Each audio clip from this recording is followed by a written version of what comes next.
So all we have is a metal plate, and we sprinkle on some sand. What you see here is completely formless. In other words, there's no pattern at all.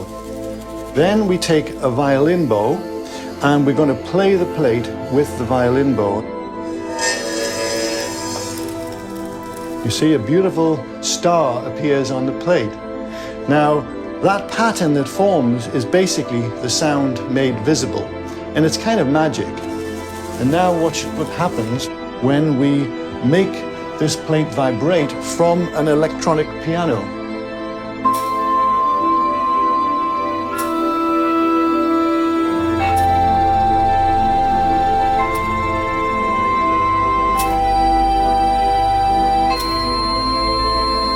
Isn't that neat?